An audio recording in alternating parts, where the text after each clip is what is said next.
ఏం మాట్లాడాలి ఈ రోజున అనుకుంటా ఉన్నాను. నా జీవితంలో ఎప్పటిదాకా విజయం తెలియదు నాకు.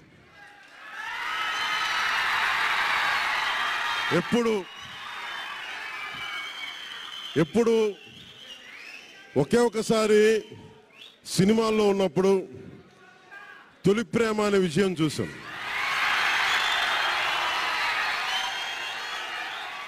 ఆ తర్వాత నాకెవ్వరు నేను విజయం సాధించానని కానీ డబ్బులు వచ్చినాయని కానీ ఏ ఒక్క సినిమా విజయం చెప్పలే నాకు. నా జీవితం అంతా ఎప్పుడు కూడా దెబ్బలు తింటానో, మాటలు పడతానో, తిట్టించుకుంటానో. నేను ఎంత ఎదిగా నాకే తెలియదు. మీ గుండెల్లో ఈ రోజు నన్ను తీసుకొచ్చి 21 గెలిచే వరకు నాకే తెలియదు.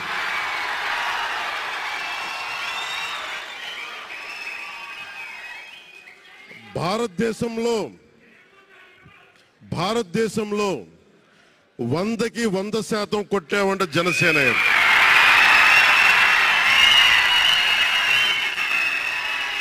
100కి 100.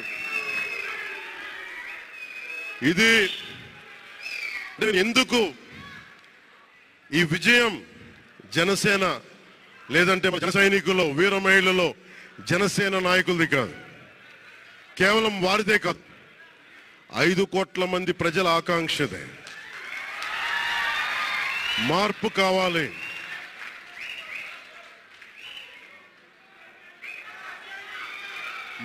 కావాలి. పాలన మారాలి. ఇవన్నీ చాలా మంది కోట్లాది మంది ప్రజల ఆకాంక్ష. ఈరోజు ప్రజల తీర్పు. బాబు మీరు ఇద్దరు కూర్చోవాలమ్మా, దయచేసి. నువ్వు పక్కకు వచ్చామ్మా, నువ్వు పక్కకు రా.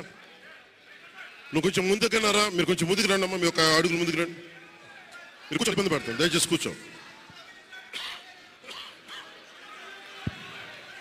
కూర్చోవాలయ్యా, మీరు కూర్చోవాలి. మీరు మొత్తం సభ ఆపేస్తున్నారు. మీరు సాగర్ పక్కర. ఇది అందరికీ చాలా జాగ్రత్తగా ఉండాల్సిన సమయం. ఇది కక్ష సాధింపుల సమయం కాదు. ఇది ఆంధ్రప్రదేశ్ భవిష్యత్తుకి బలమైన పునాది వేసే సమయం. అది అన్నం పెట్టే రైతుకి అండగా ఉండే సమయం. ఇది రక్షణ లేని ఆడబిడ్డలకి రక్షణ కల్పించే సమయం. ఇది ఆడబిడ్డల్ని, మహిళల్ని వారి కాళ్ళ మీద వాళ్ళు నిలబడగలిగేలా చేసే సమయం. ఇది నేను ఈరోజు ప్రభుత్వ ఉద్యోగులు కూడా మాటిస్తున్నాను. కంట్రిబ్యూటరీ పెన్షన్ స్కీమ్ నేను చెప్పాను, నేను బాధ్యత తీసుకున్నాను. నేను మర్చిపోను. ఏరు దాటాక చెప్పగలిసే రకం కాదు నేను. కాంట్రిబ్యూటరీ పెన్షన్ స్కీమ్ దానికి సరి సమానంగా అది కానీ మీకు న్యాయం వచ్చేలాగా సంవత్సరం లోపు తీసుకొస్తాను అని మాట ఇచ్చాం. తీసుకొచ్చి తీరుతాం.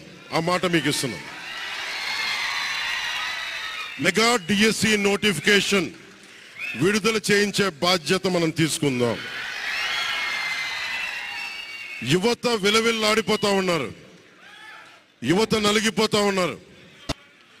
మీ చదువులకి తగ్గ ఉద్యోగాలు కానీ, మీ స్కిల్స్ ని పెంపొందించి మీకు ఉద్యోగాలు కానీ, నేను మీకు చెప్తున్నా, నాకు చాలా పెద్ద బాధ్యత ఇచ్చారు ప్రజలు. ఈ రోజున మామూలు బాధ్యత ఇవ్వాల. గెలిచింది, పోటీ చేసింది 21, 2 పార్లమెంట్లు గెలిచింది 100కి 100%. కానీ బాధ్యత ఎంత ఉందంటే 175 సీట్లు మనమే గెలిస్తే ఎంత బాధ్యత ఉందో అంత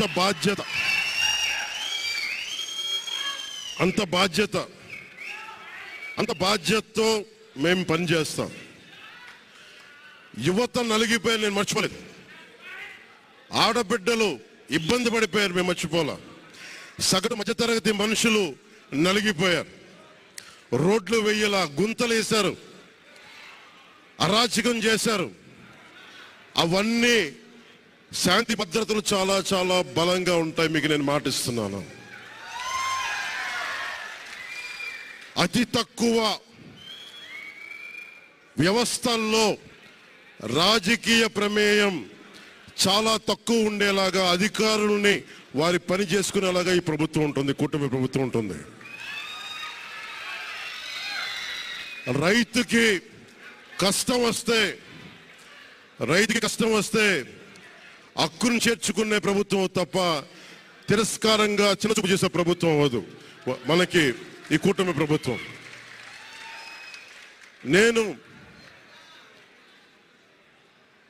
నాకు రాజకీయాలు డబ్బు అవసరం లేదు. నేను మీకు మళ్ళీ చెప్తున్నాను, మీకు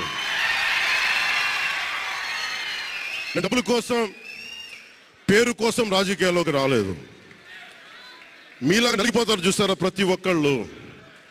సగటు మనిషి మాకు ఎవడు ఉండేంటి, నా కులం లేదు, మతం లేదు, నా కష్టాన్ని ఎవరు చూడరేంటని ప్రతి ఊర్లో ఉండే ఒక సగటు మనిషి అనుకుంటాడు.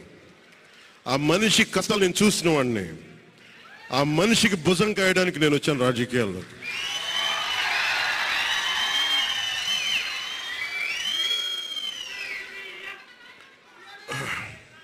ఎక్కడికి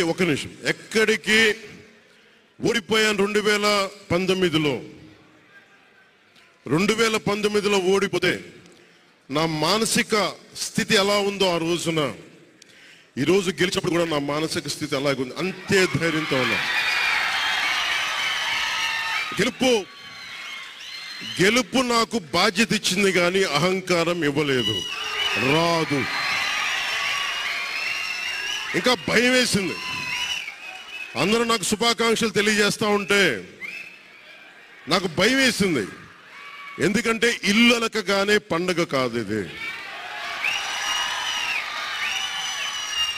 ఇల్లు అలకగానే పండగ కాదు, చాలా చాలా బాధ్యత కూడుకున్నది.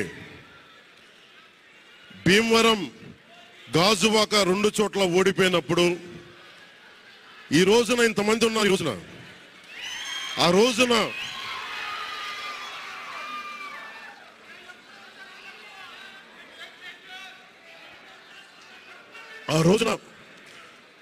నా పక్కన నన్ను నమ్ముకున్న కొద్దిమంది తప్ప, కానీ నాకు ఒకటే అనిపించింది, నేను పరాజయం చూసి భయపడను, ఓటమి చూసి భయపడను.